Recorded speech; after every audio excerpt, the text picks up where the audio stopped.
خاوند کے ساتھ بوسہ لینے کی گنجائش نہیں ہے، یہ شریعت ہے۔ لبیک اللہم عمرہ، اب ہم جب ہندوستان پاکستان کے لوگ، یہاں کے لوگ اکثر جب حج کے لیے جاتے ہیں، ہم حج تمتع کرتے ہیں۔ حج تمتع زرسنگ انداز بکھائی حج پلا، اس میں عمرہ بھی ہوتا ہے، حج بھی ہوتا ہے۔ عمرہ اور حج تو ہر ایک کرتا ہے، فرق یہ ہے کہ ہم عمرہ کرنے کے بعد بیوی کے لیے حلال ہو جاتا ہے، عمرہ کرنے کے بعد، حلق کر لینے کے بعد ہم احرام اتار سکتے ہیں اپنے کا نہ، اور ذوالحج تک جو ہے ہم بڑی آسانی کے ساتھ اپنے کپڑوں میں رہ کے عام زندگی گزار سکتے ہیں۔ احرام جی کسی نے باندھا، کیڑے مکوڑا مارتا بھی اس کے پاس،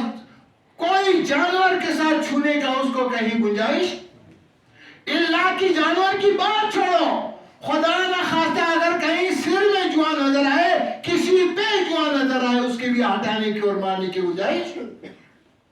احرام کے حالت میں۔ نہ کوئی تنکا چھو سکتا ہے، نہ کوئی تنکا کاٹ سکتا ہے، نہ کوئی کانٹا توڑ سکتا ہے، کہیں کوئی گنجائش نہیں، احرام پدو چوشی۔ اب مین مقصد ہے کہ آپ کو نیت کہاں بننا تھا؟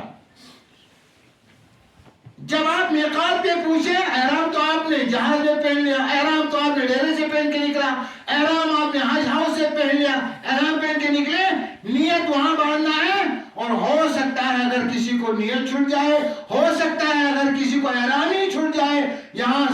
سے کہہ دیں کہ کیا غلطی ہو گئی، تو سوچا میں مدینہ جا رہا ہوں، اس کو جدہ پوچھایا گیا اور اس نے میقات سے اس کو باندھنا تھا، نہیں باندھا، پھر وہ تو غلطی سے جو جدہ اتار لیا گیا، اس صورت میں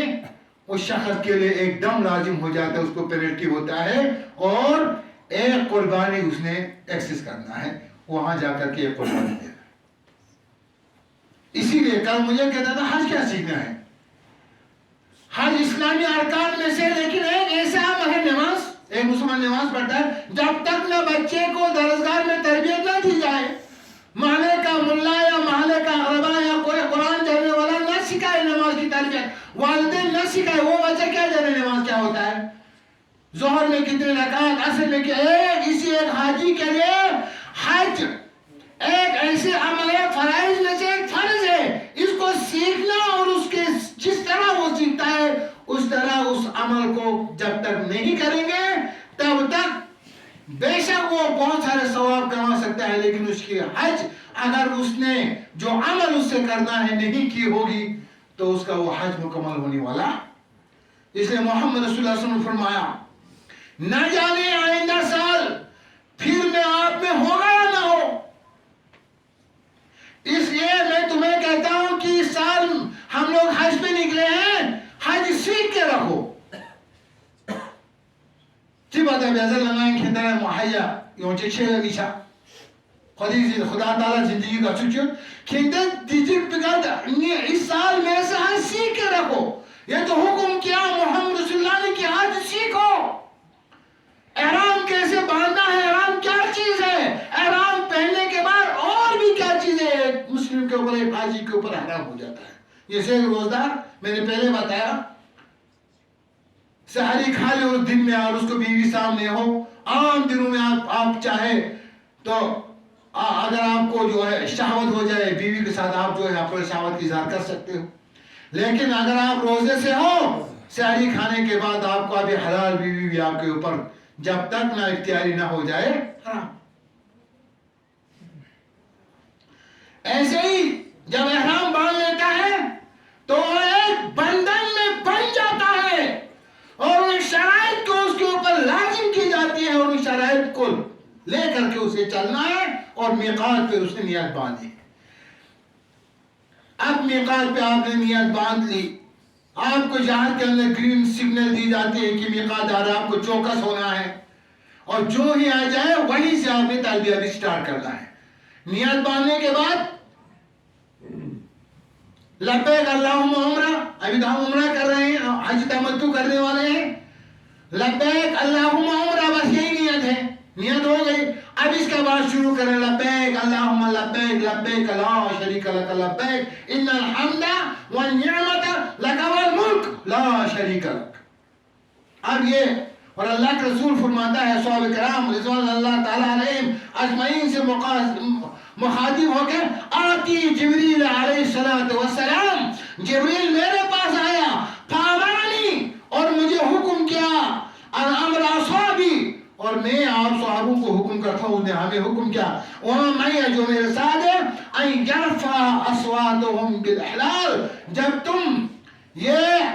تحلیل، یہ تسبیح، یہ ذکر جب تم کرو گے جو ایک حاجی کے لیے کرنا ہوتا ہے تلبیہ، بآواز بلند کرنے کا جبریل نے محمد صلی اللہ علیہ وسلم کو حکم کیا. تو زور سے آپ نے مقام پر پہنچنے کے بعد لبیک اللہم لبیک لبیک لا شریک لک لبیک ان الحمد والنعمت لک والملک لا شریک لک، ایک آواز میں، مختلف آواز میں، جتنا اونچا کہہ سکے اتنا اونچا، اور اس کے بعد بیچ میں رکنا چاہے رک سکتا ہے، بیچ میں آرام کرنا چاہے کر سکتا ہے، تلبیہ پڑھتے ہوئے جدہ کی طرف مکہ المعظمہ اگر جا رہے ہوں گے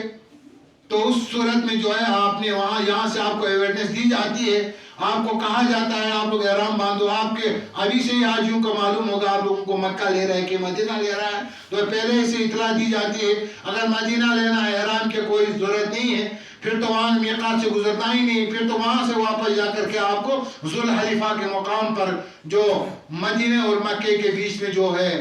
میقات، وہاں سے آپ لوگوں نے باندھا ہے. وہ حاجیوں کو میں نے پرسوں بتایا بھی تھا. تو ذوالحلیفہ مدینہ سے جاتے وقت، اور اکثر حاجیوں کو آج کل انڈین حاجی جو ہیں ان کو مدینہ ہی لیا جاتا ہے، کیونکہ مدینہ ان کو لینا ہی ہوتا ہے، جانا ہی ہوتا ہے. تو پہلے مکہ لیتے تھے، مکے سے مدینہ جاتے تھے، پھر مدینہ سے واپس مکہ آتے تھے. اس طرح ایک حاجی کا 2 عمرہ ہوتا تھا. آج کل رش زیادہ ہو گیا، زیادہ رش ہونے کے ناطے آپ کیا کہتے ہیں، پہلے سیدھا ہی مدینہ لیتا ہے. مدینہ 10 دن رکھتے ہیں، 40 دن نمازیں ہو جاتی ہیں. بہت ساروں کے حساب سے وہ کہتے ہیں کہ وہاں 40 نمازیں ہونی چاہیے، تو ان کی نمازیں ہو جاتی ہیں. وہ تو شریعت کے روح سے وہ کوئی ضروری نہیں ہے اگر نہ ہو جائے، لیکن اکثر مسلک کے لوگ کے ماننے کے قائل ہیں کہ 40 نمازیں ہونی چاہیے. تو بہرحال وہ 40 نمازیں ہو جاتی، پھر اس کے بعد ذوالحلیفہ لے جا کر کے وہاں سے احرام باندھ کے پھر اس کے بعد مکہ المعظمہ لیا جاتا ہے. اب احرام میقات پہ پہنچنے کے بعد نیت کر کے احرام باندھ لیا، اور اس احرام کو مکمل چادر کی طرح سر پہ لگا کے 2 رکعت نماز پڑھ کے نیت باندھنے کے بعد ذوالحلیفہ کی بات کر رہا ہوں، جہاں سے محمد رسول اللہ صلی اللہ علیہ وسلم نے احرام باندھے. وہاں کا میں تذکرہ کرتا ہوں کہ وہاں کے اللہ کے رسول نے احرام باندھ کے وہاں سے روانہ ہو گئے تھے. تو اس مقام پہ ایک مسجد ہے، 2 رکعت نمازیں پڑھ لی، نماز پڑھتے وقت آپ نے سر پہ اٹھ دیا، مکمل چادر کی طرف اوڑھ لینا ہے. آپ کے جو ہے دونوں کندھے جو ہے ڈھک کے ہونا چاہیے، آپ کا سر بھی ڈھک کے ہونا چاہیے، اور سلام پھرنے کے بعد سر سے اتار دینا ہے. پھر جب تک نہ سر کی کٹائی نہ ہو جائے، بال کی حلق نہ ہو جائے، تب تک جو ہے دوبارہ سر کے اوپر وہ چڑھنا نہیں چاہیے. جو ہی روانہ ہو گئے وہاں سے تلبیہ پڑھتے ہوئے، مختصر کر کے میں کہوں گا کہ یہ تو عمرے کا ایک مختصر طریقہ، آپ عمرے کے لیے جا رہے ہیں، ابھی آپ کو ایام ہی آئے ہیں، کیونکہ ایام حج کے لیے اللہ کے قرآن میں اللہ تعالیٰ نے فرمایا الحج اشہر معلومات، وہ تو مخصوص ایک پیریڈ کے اندر کرنا ہے. آج یہاں سے حج کا نیت باندھیں گے، وہ تو 9 تاریخ یا 8 تاریخ سے پہلے حج کا احرام باندھ ہی نہیں سکتے ہیں. اب آپ دیکھتے ہو ایک حاجی پہن کے ہی ہے اجازت بھی نہیں تھا. تو یہ حج 3 قسم کے ہیں.